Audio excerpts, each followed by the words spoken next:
저번 주에 7장을 통해서 이런 이야기를 좀 나누었었죠.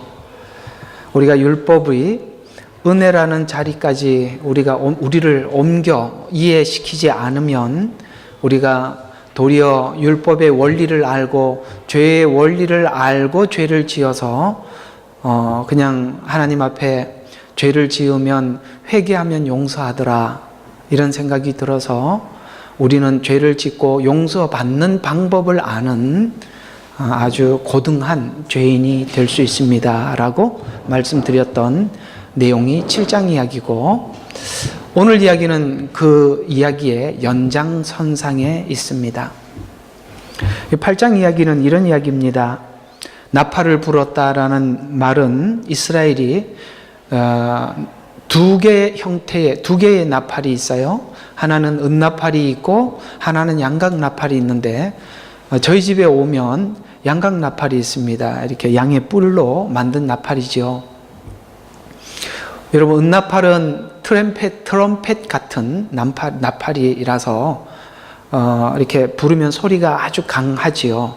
전쟁 중에 부르는 나팔입니다. 은나팔은 이스라엘 백성들이 흩어져 있을 때 모으기 위해서 부는 나팔인데 은은합니다. 뿌 하는 소리가 나는 소리인데요. 여기 지금 나팔을 내 입에 두라라는 말은 양각나팔이 아니라 은나팔을 부르라는 얘기인데, 전쟁이 임박했다라는 이야기입니다. 근데 이 나팔이 어디를 향해서 부느냐면 그가 주의 집을 대적하여 독수리처럼 오리니, 주의 집은 누굴까요? 바로 이스라엘입니다. 이스라엘을 향해서 하나님은 지금 나팔을 불어서 전쟁을 선포하고 있죠.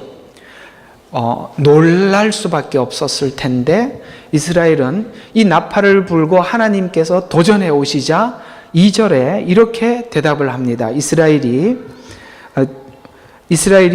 내게 부르짖기를 나의 하나님 우리가 주를 아나이다. 오늘은 여러분과 제가 나눌 이야기가 바로 우리가 주를 아나이다라는 이 이야기입니다. 여러분, 이 8장을 한번 이렇게 쭉 설명을 해보면 좀 이런 이야기를 우리가 함께 생각해 볼 수가 있는데요. 이런 겁니다. 자, 심판을 외치자 이스라엘 백성들은 우리가 주님을 압니다. 하나님에 대한 지식이 있습니다. 하나님께서 만약에 우리를 향해서 나팔을 불어 오신다면 우리는 회개하면 될 겁니다. 이게 분명히 알고 있는 지식은 맞습니다. 그러나 7장 2절에 이렇게 하나님이 이미 말씀하신 적이 있죠. 모든 악을 내가 너희들의 악을 기억하고 있음을 마음속에 네가 생각하지 않고 있구나. 이렇게 말씀하시면서 8장 6절에 보니까 지금 나팔을 불고 하나님께서 심판을 선포해도 나를 부르는 자가 없다라는 말은 내게 와서 무엇 때문에 이렇게 하나님은 우리를 심판하시려 합니까? 라고 기도하러 오는 자가 없다, 이런 이야기입니다. 나를 부르는 자가 없고 나를 찾지 않는다 뿐만 아니라 내게서 도망했다. 회개하고 하나님 잘못했습니다라고 회개하러 나오는데 하나님은 너는 나에게로 도망을 갔다, 이렇게 표현을 하고 있죠. 너무 다른 각도에서 지금 이야기를 하고 있습니다. 그래서 호세아서 전체 주제 속에 이런 말이 등장하고 있던 것을 우리는 이미 배워왔습니다. 뭐냐면 너희가 여호와를 알지 못한다라는 거. 이 백성이 지식이 없어서 망하는데 그 지식은 무슨 지식이냐면 여호와를 아는 지식이 없어서 멸망하고 있다, 이렇게 말씀하고 있습니다. 자, 이것은 지금 하나님께서 심판을 선포하셨고 이제 심판하시겠다고 말씀을 하셨음에도 불구하고 이들은 지금 이 위기를 정치, 종교, 외교, 군사 이런 방법으로 해결하려고 하고 있기 때문에 너는 나를 알지 못한다라고 하나님은 그 근거를 제시합니다. 예를 들어서 하나님이 심판을 선포했을 때 그들은 하나님 앞에 나와서 우리가 무엇을 잘못했는지 들어야만 했습니다. 우리 19장인가요? 10장인가? 이거 그들이 하나님께 경청하지 않고 듣지 않아서 멸망했다라고 그렇게 말씀하고 있는 말씀들이 우리 이번에 하면서 배웠는데 어딘지 좀 못 찾겠네요. 자, 이스라엘 백성들이 듣지 않아서 멸망한다고 이렇게 말씀하고 있는데 아마도 이 시간에 하나님 잘못했습니다라고 회개하기보다는 하나님 무엇이 잘못되었습니까? 라고 묻는 것이 정상이죠. 애들은 이렇게 잘못하면 매를 들 때마다 잘못했다고 말만 하면 용서해 주니까 무조건 매를 들면 무조건 잘못했어요 하고 손을 비는 아이들이 있어요. 우리도 옛날에 그랬고 요즘 애들도 그럴 거예요. 왜냐하면 그래서 매를 들면서 항상 부모가 묻지요. 잘못했어 안 했어? 잘못했다고 얘기하면 끝나잖아요. 그래서 빨리 잘못했다고 하면 되는데 이제 무조건 잘못했다고 할 때 부모님들은 묻지요. 네가 뭘 잘못했는지 아냐라고 물으면 몰라요. 이렇게 얘기하죠. 여러분, 이 회개라는 것은 하나님이 주신 답은 맞습니다. 이해가 가요? 하나님이 주신 답이 맞습니다. 왜냐하면 회개하라 천국이 가까웠다라고 말씀하셨기 때문에 그렇습니다. 우리는 회개로 용서받습니다. 그러나 무엇을 잘못했는지 무엇을 회개하고 돌이켜야 되는지 차근차근 하나님께 묻고 돌이키지 않고 말로만 회개하는 것은 하나님께서 그들에게 잘못을 찾아 알려주려고 하는 데서 도망을 가는 행동입니다. 그러니까 매를 들고 뭔가를 이게 잘못을 지적을 하려고 할 때 잘못을 지적하려고 하는 것이 목적이지 잘못했다라는 말을 들으려고 하는 게 목적이 아니죠. 바로 이 이야기가 하나님과 이스라엘 백성들 사이에 굉장한 차이가 있는 겁니다.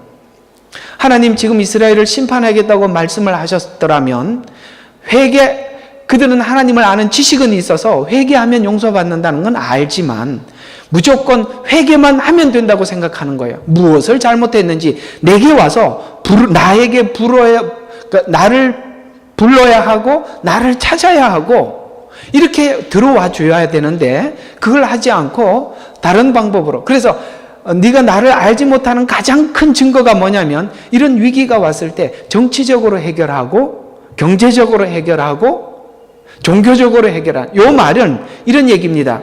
하나님께서 뭔가 우리들에게 잘못해서 뭔가를 어떤 심판이라는 우리 개개인에게 그런 것이 조짐이 보일 때 우리는 더 종교적으로 예배 빠져서 그런가 보다 하고 그냥 예배 안 빠지려고 하고 내가 뭘 하나님 앞에 봉사를 안 했는가 보다 그러고 봉사를 하게 되고 또 뭐 사람들과에게 내가 누구를 용서하지 않아서 그러는가 보다 하고 용서할 마음은 없는데 가서 무조건 그냥 용서해 줄게.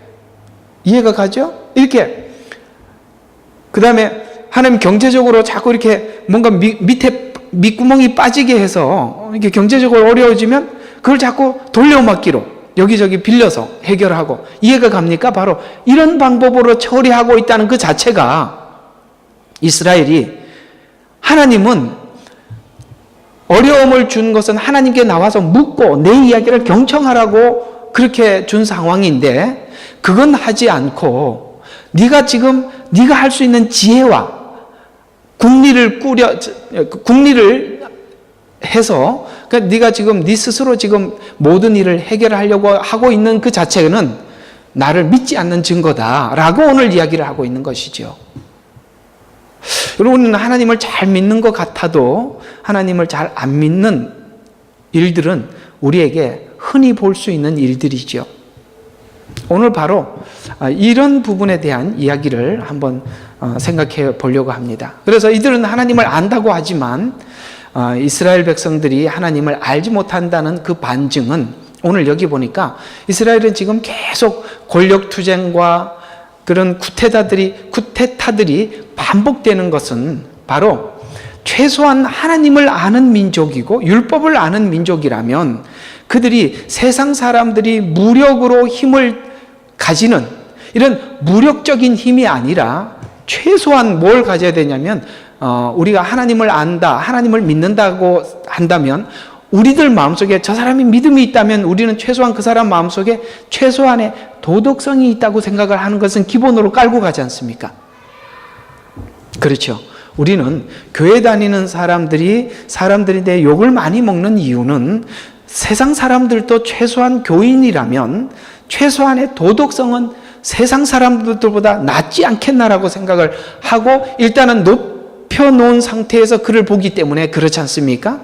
그러나 지금 이스라엘은 율법이 있고 하나님께서 선택받은 민족임에도 불구하고 유혈 쿠데타가 계속 반복되는 것은 그야말로 세상 사람들이 가지고 있는 최소한의 기본적인 도덕성도 없는 것을 반증하고 있다는 것이죠. 그래서 하나님께서 심판하시겠다고 하니까 그들은 지금 심판의 도구로 앗수르를 동원했는데 그 앗수르에게 어떻게 했는지 9절에 이렇게 이야기합니다. 너희들은 홀로 떨어진 날기처럼 앗수르로 갔는데 거기 왜 갔느냐면 앗수르로 간 것은 앗수르에 대항하려는 하면서도 그들에게 정치적인 힘을 얻어서 그래서 이걸 9절에는 이렇게 표현하고 있어요. 에브라임은 북이스라엘을 이야기하는데 연애하는 자들을 고용했다. 그러니까 평화를 돈을 주고 가서 빌어서 평화를 얻고 나아가서 평화를 주는 대신에 앗수르로부터 뭔가 네가 앞으로 계속 왕자리에 있어라 라고 그런 힘을 얻기 위해서 그렇게 실제적으로 했던 왕이 마지막 누구예요? 호세아라는 왕입니다. 이스라엘 멸망하기 최후의 마지막 왕이 호세아 왕인데 그는 앗수르의 힘을 빌려서 왕이 되었지만 금방 또 앗수르를 배반하는 바람에 이제 앗수르가 완전히 이스라엘을 멸망시키고 끝나버리게 되었죠. 바로 이런 이야기죠. 그러니까 믿음은 있고 신앙이 있다고 자기 입술로는 고백하는데 하는 모든 행동들이 아주 잔머리를 쓰는 누구처럼 그 뒤편 한 11장쯤 가면 나오는데 누구처럼? 야곱처럼 이렇게 표현을 하고 있습니다. 어때요? 오늘 이런 이야기들이 이렇게 본문을 지금 풀고 있지만 우리 생활과 자꾸 여러분들 한번 연관시켜서 한번 돌아보시기를 바랍니다. 그래서 이스라엘은 선택과 말씀을 가졌지만 최소한의 기초도 갖추지 못한 미개한 나라임을 이렇게 말씀하고 있는데 자, 이게 성숙한 나라와 미개한 나라는 이런 차이가 있습니다. 미개한 나라일수록 대체적으로 정치를 무력으로 통치합니다. 국민은 안중에 없지요. 지금 이 국가를 통해서 국가에 대한 예언이니까 일반적인 국가를 한번 보자는 거예요. 그래서 미숙한 나라일수록 무력으로 통치를 하고 성숙한 나라일수록 선거제도를 도입을 해서 선거제도란 국민들의 마음을 담아서 국민들의 그 마음의 소원을 들어줄 수 있는 어떤 한 지도자를 세워서 그가 국민들이 원하는 정치를 해달라고 이렇게 하는 것을 우리는 민주사회라고 표현을 하고 무력으로 국민을 통치를 하는 것을 공산국가라 이렇게 표현을 하는데 여러분 보시기에 북이스라엘은 민주사회 같아요? 공산국가 같아요? 대답을 안 해요? 무력으로 통치를 했으니까 예. 자리 잡지 못한 무력국가지요. 여러분 근데 북이스라엘은 하나님이 선택한 국가요? 율법을 가지고 하나님을 믿는 국가라면 최소한 우리가 생각할 때 상식적으로 민주적인 마음을 가진 도덕성이 있어야 돼요? 공산국가 같은 도덕성이 있어야 합니까? 당연히 민주적 사고를 가진 도덕성이 있으리라고 생각을 하겠지만 실제 그들은 전혀 그렇지 않다는 것을 하나님은 지금 말씀하고 있습니다. 이런 이야기들을 우리가 이 호세아를 통해서 설을 통해서 우리가 한번 깊이 오늘 이 시간 우리 성도들이 한번 생각해 봐야 할 것은 실제 우리 교회는 오늘 이 이스라엘이 가지고 있는 이러한 상황을 우리 교회도 모르게 많이 가지고 있고, 이 가지고 있는 이런 그 교회 안에 있는 이런 그 도덕성들을 세상 사람들이 비웃고 있을 때 우리는 그 사람들이 그 비웃는 이야기를 그냥 귀를 막고 듣지 않을 것이 아니라 한 번쯤은 그들의 이야기에 일리가 있다고 돌아볼 필요가 있다는 거예요. 왜? 저는 이런 비근한 예로 이런 이야기를 좀 한번 해드리고 싶은 것 중에 하나가 뭐냐면, 하나님께서 콩나물 파는 아주머니인데 박박 우겨서 돈 거기서 좀 일부를 남겨서 하나님 앞에 헌금하게 해주셔서 감사합니다, 이렇게 가르치는 건 정말 이건 아닌 것 같아요. 그 콩나물 파는 아주머니한테는 줄 돈 다 주고 더 주고 와야죠. 그런 걸 아껴서 하나님 앞에 더 많이 했다고 그것이 더 많이 자랑스럽게 얘기할 부분이 아니라는 거예요. 그러니까 세상에서 살아갈 때는 너무 짜게 살면서 교회에 와서 하나님 앞에 넉넉하게 내가 할 수 있는 것에 대해서 하나님 감사합니다, 이렇게 하지 말라는 거예요. 왜 거기서 그렇게 해서 여기다 이렇게 해야 됩니까? 그건 아니라는 거죠. 그런 것처럼 우리가 이 도덕성이라는 것이 교회에서 이렇게 헌신을 하고 하나님 앞에 뭔가를 드리는데 드려지는 것이 아니라 우리는 하나님을 알지 못하는 사람들 가운데서 빛이 되고 소금이 되어주기를 하나님 그렇게 바라시고 계시는데, 그걸 아껴서 여기다가 여기 가져왔습니다 라고 한다면 그 하나님이 기뻐하시겠냔 말이죠. 왜요? 사실 하나님은 우리가 하나님 앞에 그걸 아끼고 교회에서 한 푼 더 내는 걸 바라는 것이 아니라 하나님을 알지 못하는 사람들 가운데 세상 사람들보다 더 나은 하나님의 사람임을 그들에게 나타내고 보여주기를 하나님이 원하고 계시기 때문에 그렇습니다. 따라서 구제하거나 또 이웃을 돌보는 일에 인색하지 않고 넉넉하며 세상 사람들이 가지고 있는 그러한 기본적인 도덕성보다 더 탁월한 빛이 되고 소금이 되어 우리 스스로가 이웃에게 희생할 줄 아는 이런 희생정신이 주님으로부터 받아 이웃에게 비춰지기를 원하시는데, 지금 오늘 이 북이스라엘 에브라임의 생활상은 전혀 그렇지 못하고 그 내부에서조차도 서로 간에 투쟁하고 전쟁하는, 어쩌면 이 교회에 와서 서로가 서로에게 비난하고 끊임없이 상대방을 비교하는 이런 모습이야말로 어쩌면 이렇게 북이스라엘이 하나님이 원하는 그런 방향으로 가지 않고 도리어 율법과 더 분명한 종교성으로 간 바람에 이렇게 돼버렸다는 거죠. 어제도 제가 어떤 분하고 긴 시간 통화를 하면서 이런 이야기를 한번 했는데 우리 모두가 공감할 만큼 안타까운 이야기 중에 하나가 뭐냐면, 은혜를 모르는 사람이 믿음이 있으면 그 사람보다 더 무서운 사람이 없어요. 얼마나 율법적이고 얼마나 종교적인지 그걸 가지고 사람들한테 잣대로 들어대고 틀렸네 맞았네 이러면 얼마나 무섭습니까? 아직 신앙이 어릴 때는 그럴 수 있지만 우리는 그걸 벗어야 하고 탈피해야 하고 더 자라야 합니다. 그래서 제가 그런 이야기를 했어요. 다 그런 증세는 신앙이 어려서 나오는 증세고 자라면 중도가 된다. 중도는 뭐예요? 잘한 사람도 끌어안고 못한 사람도 끌어안는. 그래서 여러분들은 재통이 되어야 해요. 재통.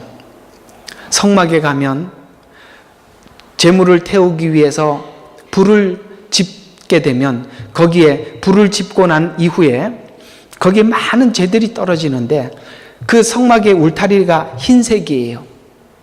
그러면 바람이 불면 재가 날려서 그 울타리를 전부 더럽게 하는데 그때 삽으로 부삽과 재통을 들고 가서 삽으로 재를 떠서 재통에다 담고 반드시 뚜껑에 담아. 그래야 거기 있는 재가 날리지 않고 성막이 깨끗하게 되듯이 교회는 재통이 필요한 거예요. 무슨 이야기라도 듣고 내 입에서 뚜껑을 닫으셔야죠. 그게 왜 들어가서는 난리입니까?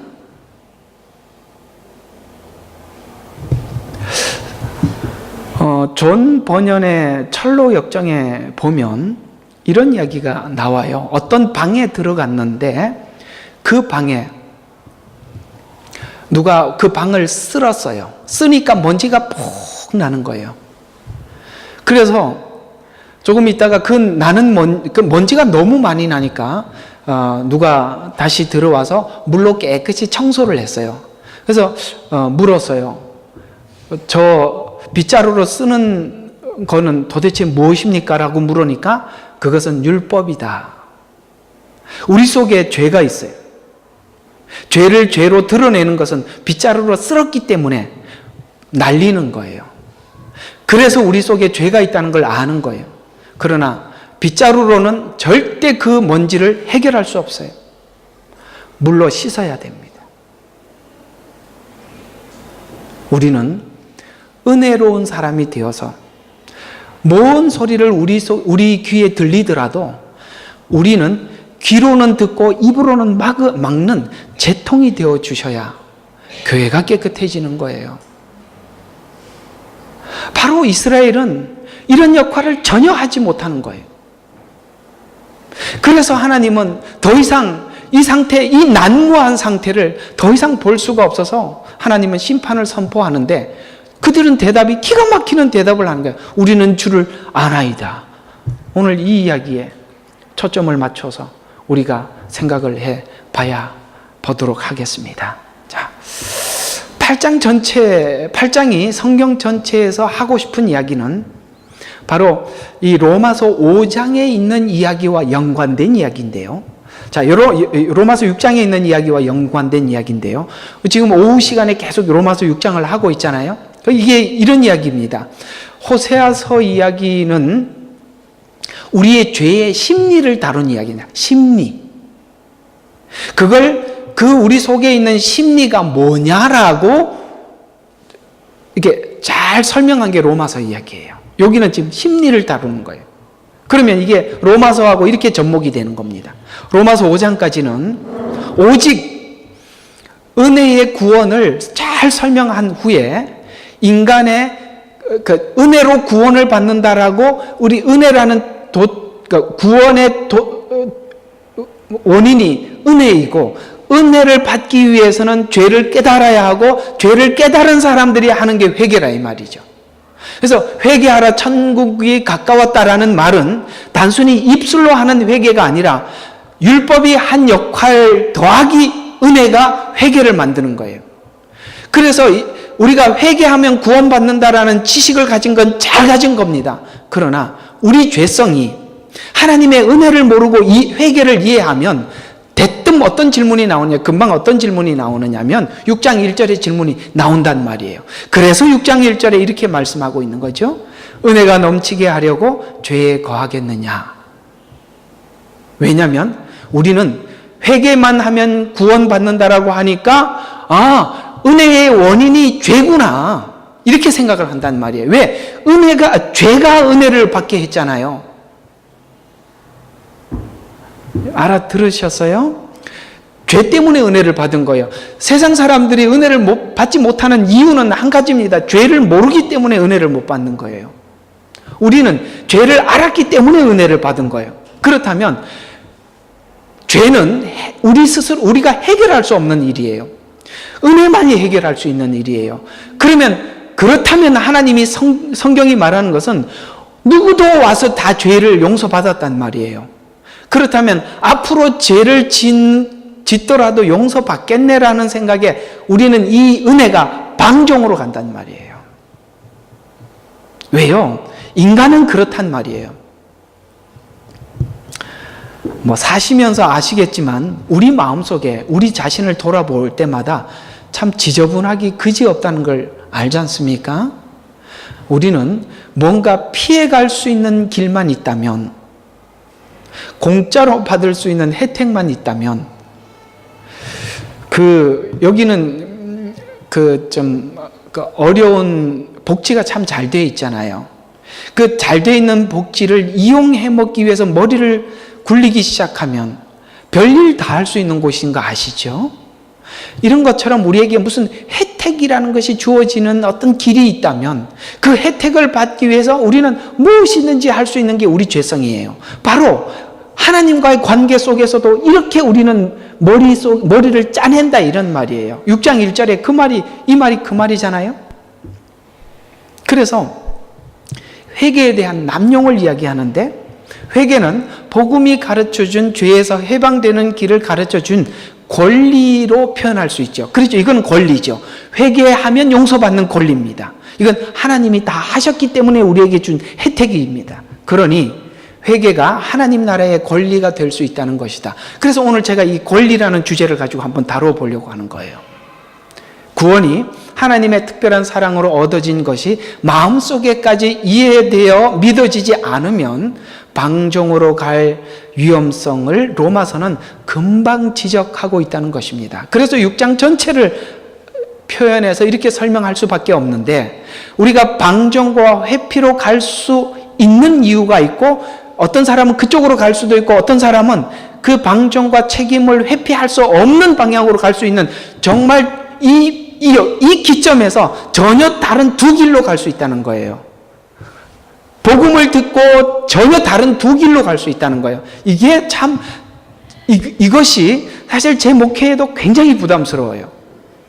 잘못 복음을 설명하면 성도들은 정말 방종으로 가는 이런 사람이 만들 수도 있고, 이제는 하나님 앞에 정말 이렇게 살면 안 된다고 가슴을 치는 성도를 만들 수 있는 것이 설교자가 서 있는 자리고 어떻게 설명하느냐에 따라서 너무 다른 방향으로 성도들을 만들어낼 수가 있다는 것인데, 갈 수 있는 이유가 있습니다. 마태복음 18장 23절과 27절에 보게 되면, 거기에 보면 탕감받은 죄인에 대한 비유가 나오는데, 죄는 탕감받을 수밖에 없다는 생각이에요. 그렇지요. 왜냐하면 우리는 이 받은 하나님께 탕감받은 죄를 1만 달란트라고 표현하고 있는데, 한 달란트는 6천 데나리온인데 한 데나리온이 하루 품삯이에요. 그러면 한 달란트도 6천 데나리온이라면 이게 도대체 값이 얼마예요? 대충 하루에 한국 돈으로 10만 원씩 계산을 했을 때 한 1만 달란트가 한 96조 원에서 한 100조 원인데, 여러분 평생 벌어서 100조 원, 96조 원 갚을 수 있겠습니까?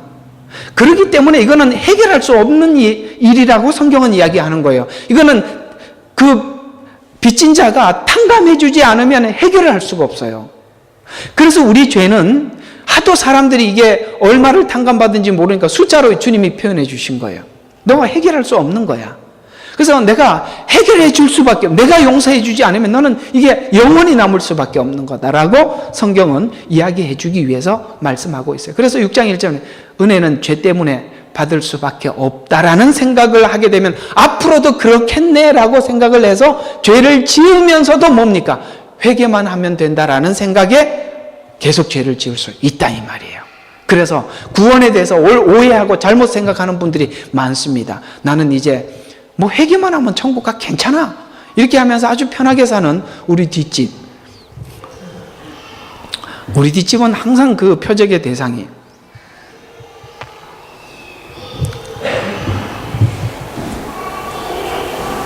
어제는 금요일 날은 농구를 하는데, 그 농구를 하면 그 울타리에 부딪히면 집에 있으면 소스라치게 놀라요. 우리 집은 쾅쾅 거려서 얼마나 화가 나는지 가서 막 엄청 한참 해대고 오니까 우리 집에 사모님이 거기에 이단 아니었으면 그렇게까지 화 안 냈지 이러더라고요.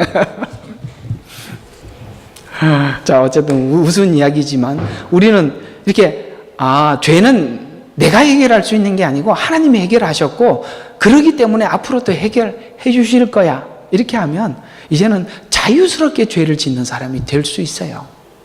그러나 방종과 회피로 갈 수 없는 이유가 있어요. 이게 누가복음 15장에 이렇게 설명하고 있는 이야기입니다. 우리는 잃어버린 100마리 양 중에 한 마리 양을 찾으려 오셔서 우리는 찾음을 받은 사람이고, 은전 10 중에 한 은전을 잊어버려 쓸며 찾아서 찾은 사람들이고, 둘째 아들처럼 아버지가 죽었다가 살아났다고 받아준 존재예요. 지금 앞에 있는 이야기는 너가 받은 은혜가 이렇게 크다는 숫자로 설명한 거고, 뒤에 있는 이야기는 그것이 내가 너를 찾아서, 내가 너를 찾았기 때문에 그렇게 됐다라고 이야기함으로써 우리는 이 두 가지를 조합해 보면 우리는 절대 이걸 권리로 쓸 수 없어요. 방종으로 쓸 수 없다는 거예요. 그러나 이스라엘 백성들이 나타난 이 현상들은 왜 성경에 이스라엘 백성들을 본을 삼았느냐? 인간의 죄성이 은혜를 모를 때 나타나는 증세를 종교성으로 이렇게 나타난다라고 우리에게 설명하고 있다는 것에 대한 심각성을 이해를 하셔야 되는 거예요. 이런 차원에서 복음을 설명하고 설교를 하는 자는 참 마음에 큰 부담을 가져야 하고, 여러분도 이 부담을 안고 들으셔야 하는 겁니다. 대충 하나님을 믿는 둥 마는 둥, 회개하는 둥 마는 둥 이렇게 사셔서는 안 되는 거예요. 그러면 왜 이스라엘은 복음의 가치를 모르는 미개한 수준의 신앙을 갖게 되었느냐면 하나님을 몰랐기 때문인데, 지금 이스라엘 백성들은 하나님을 아나이다라고 하고 하나님은 모른다고 이야기하고 있는데, 하나님은 왜 모르냐면 신앙은 일상적인 입술의 회개나 각오가 아니라 십자가의 방법대로 살아서 유혹과 좌절을 극복하며 그 극복한 많은 일들이 쌓여져서 습관화된 것만이 힘을 갖는 거예요. 그래서 여러분들이 어떤 하나님께서 주신 어떤 결정적인 시험 앞에 이길 수 있는 것은 매일매일 쌓아왔던, 살아왔던 습관화된 신앙이 그걸 뛰어넘는 것이지, 어느 순간 한번 뛰어넘을 수는 없어요. 그때 뛰어넘게 해주신 것은 하나님이 정말 봐주신 거라고. 그걸 계속 요구하면 하나님이 화가 나죠. 하나님 입장에서 설명하는 거예요. 화가 나죠. 계속 그렇게 써먹으려고 그러면 안 되지요. 습관화시켜야 돼요. 매일매일 하셔야 돼요. 여러분, 성공하는 사람들의 특징이 있어요. 성공하는 사람들은 별거 우리하고 특별히 다르지 않습니다. 아침에 일어나서 이불 개고 자기 주변 정돈하고 하루 생활 어떻게 살 건지 하나님께 기도하고 조용히 하루를 그려보고 그리고 차분하게 하루를 시작하는 겁니다. 살기 위해서 사는 사람들은 엄매야 출근 5분 전이네 이렇게 뛰어나간다니까요. 습관화시키십시오. 매일매일 여러분 자신과 싸워서 이기십시오. 그런 것만이 여러분의 진정한 힘이 되는 것입니다. 그래서 이런 것은 하지 않고, 이것을 하기 위해서는 긴 시간 실험해야 되는데 이런 것을 인정하지 않고 이스라엘은 위기가 왔을 때에도 하나님 어떤 분인지 알아요. 회개만 하면 되잖아요. 그리고 하는 방법들은 정치적이고 종교적이고 그 다음에 군사적이고 이런 식으로 해결하는 걸 봤을 때 그들은 전혀 하나님을 모른다는 거예요.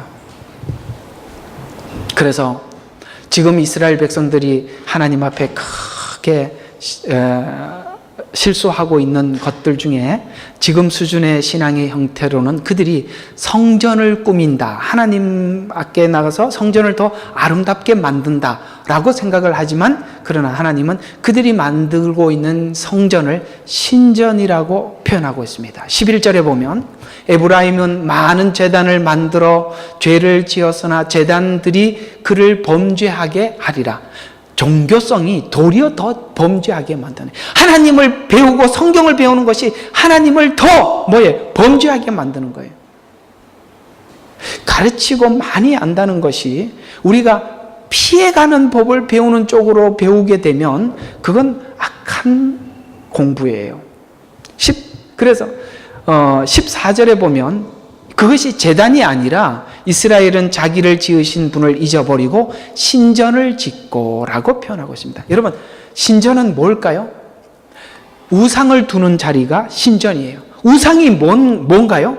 하나님은 없고 내가 주체가 된 모든 것이 우상이에요. 하나님, 나를 위해 하나님이 존재해달라. 이게 신전이에요. 여러분 다니는 이 교회는 성전입니까? 신전입니까?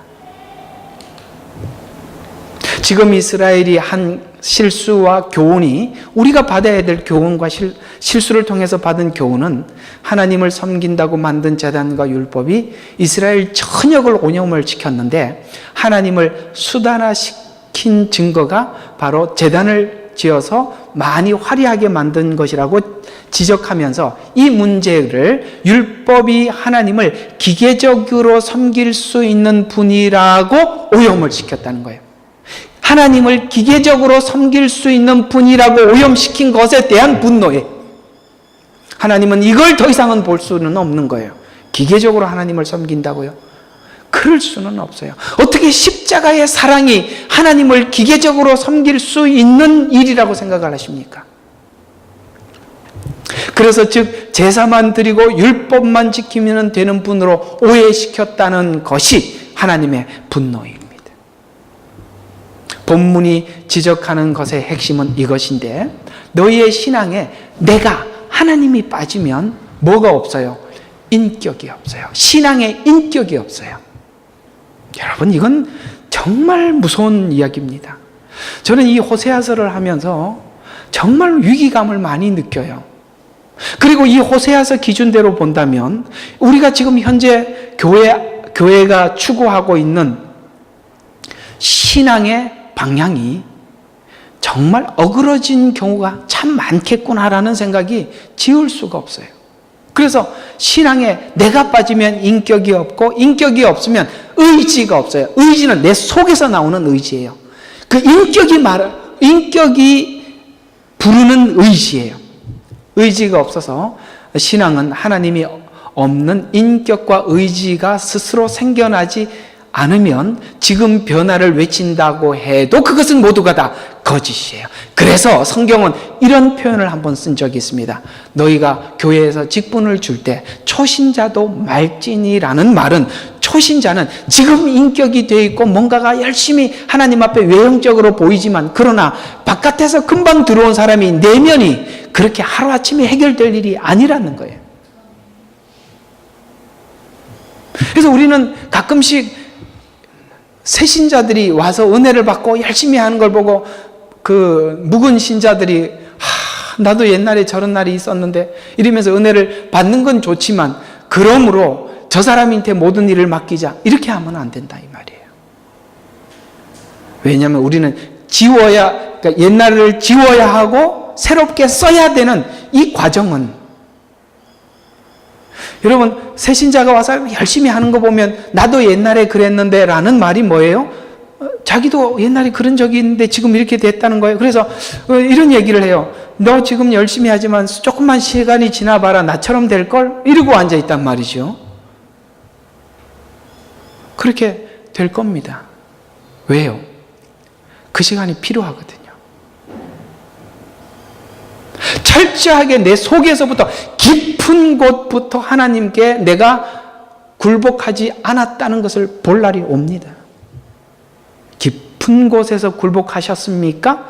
그러면 이게 없어져야 돼요. 자존심이 없어져야 돼요. 그게 굴복한 거예요. 살아있죠? 절대 아니에요.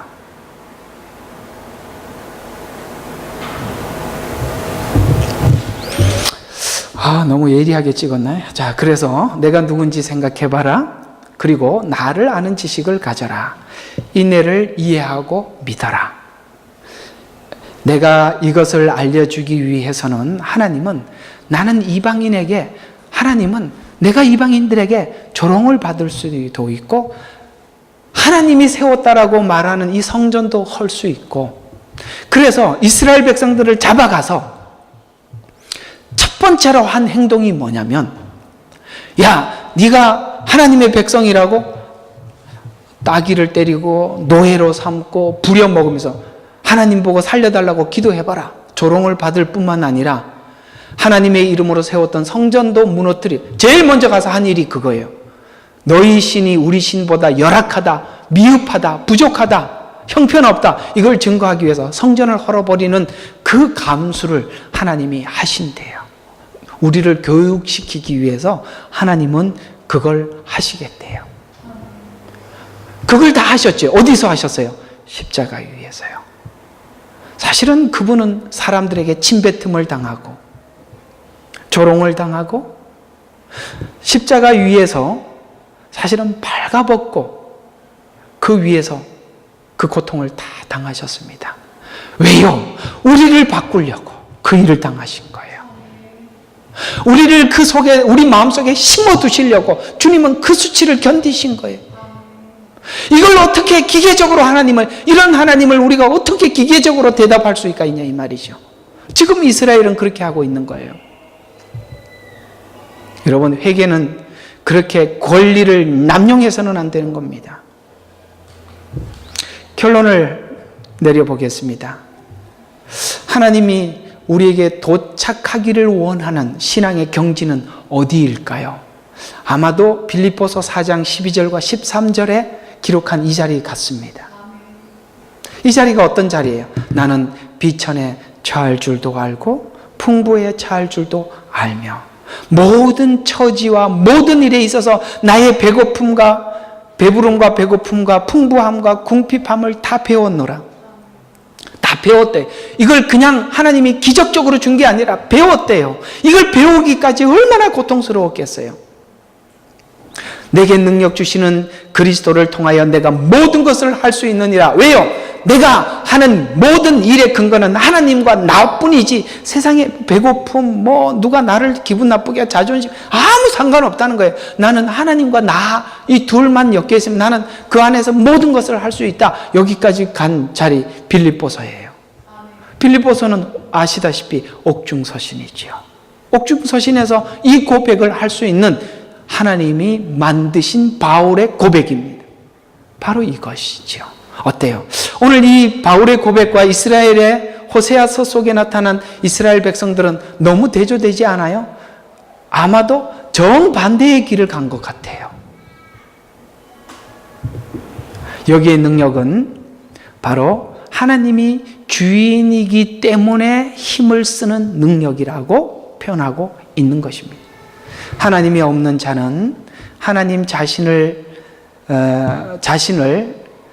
위한 능력이 되고 하나님이 자신만을 위한 능력이 되고 하나님 있는 바울은 모든 것을 적응하고 하나님을 믿는 자로서 적응하는 능력을 갖게 된 차이입니다. 그래서 한번 생각해 봐요. 신앙은 뭐냐면 적응하는 능력이에요. 왜냐하면 하나님과 나와 있으면 하나님이 지금 적응하는 능력이라는 것은 하나님께서 무슨 환경에 갖다 주더라도 나는 상관없습니다라는 이야기거든요.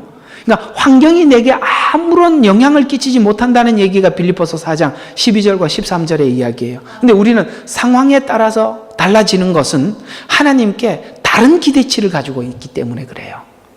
그 상황을 다르게 줄 때마다 항상 이렇게 이야기하죠. 하나님, 왜 이런 상황을 주세요? 왜 쟤는 그렇게 잘 풀리는데 저는 꼬이게 하시죠? 이런 그 좋은 상황을 주지 않는 하나님, 이게 뭐죠? 신앙의 주체가 나이기 때문에 그렇습니다. 그럼 하나님이면 하나님이 무슨 상황을 주더라도 받아들이는 거예요. 이게 바로 적응력이에요. 비천해질 때 많죠. 비천해질 때 많죠. 그것도 주님과 함께라면 견뎌내는 거죠. 풍부. 이거 얼마나 무서운지 몰라요. 비천보다 더 무서운 게 풍부예요. 여러분, 잘 풀리면 정말 하나님 찾기가 힘들어요. 풍부해졌을 때도 하나님밖에 없습니다라는 사람을 제가 보기가 참 힘들었어요. 그리고 힘듭니다. 왜? 다른 힘들이 너무 많아. 여기까지 하나님이 인도하실 것을 약속하시고 인도하실 것입니다. 여러분, 오늘 이 말씀에 여러분 많이 생각하고 은혜가 되는 말씀이 기를 부탁드립니다. 기도하겠습니다. 아버지, 감사합니다. 회개는 하나님께서 주신 은혜의 열매지만 그것이 권리로 잘못 이해되어 방종으로 가지 않게 도와주십시오. 하나님이 십자가에서 우리에게 주신 믿음과 신앙은 하나님과의 깊은 관계 속에 형성된 인격입니다. 하나님 그 인격으로 자라게 해주시고 인격으로 완성된 믿음으로 하나님과의 아름다운 관계 속에 신앙생활할 수 있는 삶이 되게 축복하여 주시옵소서. 예수 그리스도의 이름으로 기도드렸습니다. 아멘.